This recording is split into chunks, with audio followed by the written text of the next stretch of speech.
नमस्कार, मैं हूं नारायण शर्मा और आप देख रहे हैं AINS न्यूज 24 चैनल। अब खबरें विस्तार से। रायपुर रेंज के नए पुलिस महानिरीक्षक अमरेश मिश्रा ने आज अपना पदभार ग्रहण किया। बता दें कि 2005 बैच के IPS अमरेश मिश्रा इसके पूर्व सेंट्रल डेपुटेशन पर NIA में DIG की जिम्मेदारी संभाल रहे थे। उनके पदभार ग्रहण करने के पूर्व उन्हें IG दफ्तर में गार्ड ऑफ ऑनर दिया गया। इस मौके पर रायपुर के नए SSP संतोष कुमार सिंह विशेष रूप से उपस्थित रहे। उन्होंने भी आज अपना पदभार ग्रहण किया। इसके पूर्व वे बिलासपुर के SSP रहे। छत्तीसगढ़ विधानसभा के बजट सत्र के दौरान प्रश्नकाल में पिछली सरकार के दौरान PDS में हुए अनियमितता की कार्रवाई के संबंध में प्रश्न पूछा गया, जिस पर खाद्य मंत्री ने जवाब दिया कि अभी तक कोई कार्रवाई नहीं हुई, लेकिन इस मामले की जांच सदन की कमेटी द्वारा किए जाने की बात खाद्य मंत्री ने कही। उक्त जानकारी देते हुए विधायक धर्मलाल कौशिक ने कहा कि गरीबों के राशन पर डाका डालने वालों को बख्शा नहीं जाना चाहिए। माननीय मंत्री जी के द्वारा सदन में ये घोषणा की गई कि सदन की कमेटी से उसकी जांच की जाएगी। मैं मंत्री जी को धन्यवाद देना चाहता हूं कि जो गरीबों का चावल खाए उसको बख्शा नहीं जाएगा, दूध का दूध और पानी का पानी होना चाहिए। पिछले सरकार के समय में बहुत सारी इस मामले को लेकर के हम लोगों ने प्रश्न लगाए थे, लेकिन जवाब उसका नहीं आया था। जो प्रतिवेदन प्रस्तुत होना था जांच करने के बाद में वो प्रतिवेदन भी नहीं आया था, लेकिन अभी उस बात को पुनः नए सिरे से उठाया गया और उसमें सदन की कमेटी से जांच कराने की घोषणा की गई है। निश्चित रूप से गरीबों का चावल गरीबों तक पहुंचना चाहिए, उसमें कोई अफरा तफरी न हो और इस बात को लेकर के आगे सचेत भी सरकार हो, और इसीलिए इस प्रश्न को लगाया गया था। छत्तीसगढ़ कांग्रेस ने अपने विधायक दल की बैठक आयोजित की। इस बैठक में तमाम कांग्रेसी विधायक शामिल हुए। बैठक के माध्यम से छत्तीसगढ़ में चल रहे विधानसभा के बजट सत्र में सरकार को घेरने को लेकर रणनीति बनाई गई। साथ ही आगामी लोकसभा चुनाव को लेकर भी चर्चा की गई।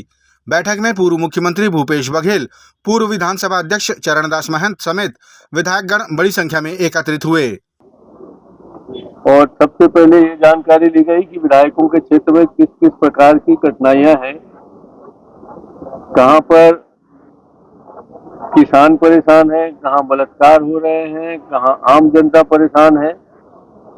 इस बात की चर्चा उनसे लेकर किस विषय को हम विधानसभा में ध्यानाकर्षण के माध्यम से, किस विषय को स्थगन के माध्यम से, किस विषय को चर्चा के माध्यम से वहां लाएंगे, इस पर पूरी बहस हुई। आज के बहस में, आज की चर्चा में इस बात का भी विशेष उल्लेख रहा, क्योंकि राहुल गांधी जी की यात्रा 8 तारीख को रायगढ़ जिले में प्रवेश करेगी। 9 तारीख को हमारा यहाँ बजट पर चर्चा है, 10-11 छुट्टी है, 12-13-14 फिर से लोकसभा है, ये विधानसभा है। तो हमारे किन किन विधायकों को यहाँ विधानसभा में मोर्चा संभालना है, किसको भाषण देना है, उनकी क्या तैयारी होनी चाहिए, हम वहाँ कौन कौन उपस्थित रहेंगे, इस बात की भी चर्चा हुई। अखिल भारतीय कांग्रेस कमेटी के राष्ट्रीय नेता राहुल गांधी के नेतृत्व वाली भारत जोड़ो न्याय यात्रा 8 फरवरी को छत्तीसगढ़ में होगी। इसके बाद 11 फरवरी से वो शक्ति जिले से चलेगी। इस दौरान ये यात्रा छत्तीसगढ़ के कुछ जिलों से भी गुजरेगी। यात्रा को लेकर छत्तीसगढ़ कांग्रेस तैयारी में जुट गई है। मंगलवार को रायपुर पश्चिम के पूर्व विधायक विकास उपाध्याय ने भारत जोड़ो न्याय यात्रा को ऐतिहासिक बताते हुए स्टिकर कैंपेन चलाया।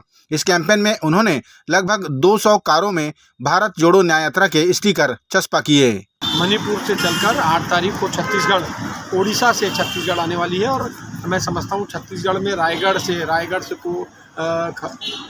से खरसिया, खरसिया से शक्ति, शक्ति से कोरबा, कोरबा से कटघोरा, कटघोरा से सूरजपुर और फिर अंबिकापुर के रास्ते होते हुए झारखंड में जाएगी। राज्य में हुई धान खरीदी को लेकर कांग्रेसी विधायक उमेश पटेल ने सवाल खड़े किए। उन्होंने आरोप लगाया कि पूर्व की अपेक्षा इस बार 3 लाख हेक्टेयर कम रकबे में धान खरीदी की गई, जिसके कई कारण हैं। विधायक उमेश पटेल ने कहा कि रायगढ़ जिले के कई गांवों में तहसीलदार द्वारा रकबा सरेंडर करने का दबाव भी बनाया गया। साथ ही उन्होंने धान खरीदी में चारों तरफ अनियमितता पाए जाने की बात भी कही। पिछले बार जो खरीदी हुई थी वो 29.06 लाख हेक्टेयर पे खरीदी हुई थी और अभी माननीय मंत्री जी का जवाब आया कि 26 लाख समथिंग पे कुछ खरीदी हुई है, तो 3 लाख हेक्टेयर कम रकबा पे धान बिक्री हुई है। और इसके मल्टीपल कारण हैं। जैसे एक कारण तो मैं आपको बता दूं कि रायगढ़ जिले में तहसीलदार ने प्रबंधकों को ये ज़बरदस्ती रकबा समर्पण करने के लिए फोर्स किया और जांजगीर में जैसे 4000 किसान अभी भी भटक रहे हैं जिनको धान खरीदी नहीं मिला है। कई जगह टोकन जारी हो गया है, टोकन जारी होने के बाद भी किसान वहीं है। भुगतान के मामले में भी ऐसा हो रहा है कि जो धान बेच चुके हैं वो आज भी सोसाइटी में वहीं हो रहा है।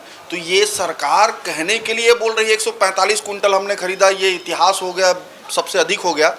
लेकिन अगर आप बारीकी से जाएंगे, पिछले बार के अनुपात में अगर इस बार जाएंगे तो ये धान खरीदी इन्होंने कम किया है।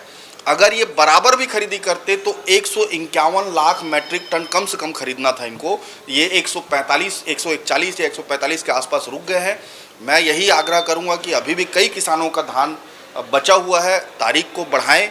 और ये जो जोर जबरदस्ती अधिकारियों के द्वारा किया जा रहा है, प्रबंधकों को कहा जा रहा है कि आप समर्पण करवाइए और समर्पण नहीं कराएंगे तो जांच होगी तो उसमें किसी तरह का फंसा दिया जाएगा, FIR किया जाएगा, इस तरह से डराया धमकाया जा रहा है। इसको तुरंत रोका जाए और किसानों के हित में धान को खरीदी की डेट को बढ़ाया जाए। पूर्व मंत्री अमरजीत भगत द्वारा भाजपा पर आदिवासी नेता की छवि खराब करने के आरोप को पूर्व मुख्यमंत्री भूपेश बघेल ने सही कहा। भूपेश बघेल ने कहा कि 5 दिनों तक IT जांच करती है और अंत में कुछ नहीं निकलता। ये सब परेशान करने की नीयत से ही किया गया कृत्य प्रतीत होता है। उन्होंने कहा कि किसी सम्मानित व्यक्ति के यहाँ IT का छापा पड़ने से गलत संदेश जाना स्वाभाविक है। सही बात है कि अमरजीत भगत एक आदिवासी नेता है, स्थापित नेता है, अनेक बार के विधायक और मंत्री रहे हैं और उसको नाहक IT के द्वारा परेशान किया गया। 5-5 दिन तक के पूरे घर के लोगों को बिठा कर रखा गया और निकला कुछ भी नहीं। ये जो सेंट्रल एजेंसी है लगातार छत्तीसगढ़ में या देश में जहाँ जहाँ विपक्ष की सरकार रही है, विपक्षी नेता हैं, उनको प्रताड़ित करने का और बदनाम करने का प्रयास, ताकि पूरी पार्टी में अब एक बार IT छापा पड़ गया तो क्या IT छापा पड़ा, यही हल्ला होना है। लेकिन आदिवासी नेता की छवि खराब करने की कोशिश की गई है। जो आरोप लगाया अमरजीत भगत बिल्कुल सही है। भारत जोड़ो न्याय यात्रा के माध्यम से राहुल गांधी के संदेश को जन जन तक पहुंचाने का कार्य किया जाएगा।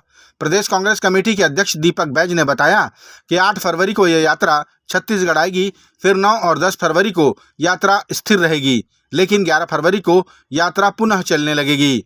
इस दौरान राहुल गांधी सभी वर्ग के लोगों से मुलाकात करेंगे और यात्रा के उद्देश्यों को साझा करेंगे। 11, 12, 13, 14 तारीख तक छत्तीसगढ़ में रहेंगे। हमारे कार्यकर्ताओं से मिलेंगे, ग्रामीणों से मिलेंगे, युवाओं से मिलेंगे, बच्चों से मिलेंगे, माता बहनों से मिलेंगे, किसानों से मिलेंगे, यहाँ के व्यवसायी से मिलेंगे और सभी लोगों से मिलकर इस न्याय यात्रा के लिए ऐतिहासिक हम लोग तैयारी कर रहे हैं। और ये न्याय यात्रा छत्तीसगढ़ में ऐतिहासिक रहेगा, ताकि इस न्याय यात्रा से माननीय राहुल गांधी जी का संदेश सभी वर्गों में, पूरे क्षेत्र में, छत्तीसगढ़ में जन जन तक पहुंचना चाहिए। ये थे आज के प्रमुख समाचार। आप देख रहे थे हमारा लोकप्रिय YouTube चैनल AINS News 24। अब हमें इजाजत दीजिए। कल तक रोजाना की ताज़ा खबरों के लिए आप देखते रहिए हमारा लोकप्रिय YouTube चैनल। हमारे YouTube चैनल को लाइक, सब्सक्राइब और बेल आइकन का बटन दबाना ना भूलें। नमस्कार।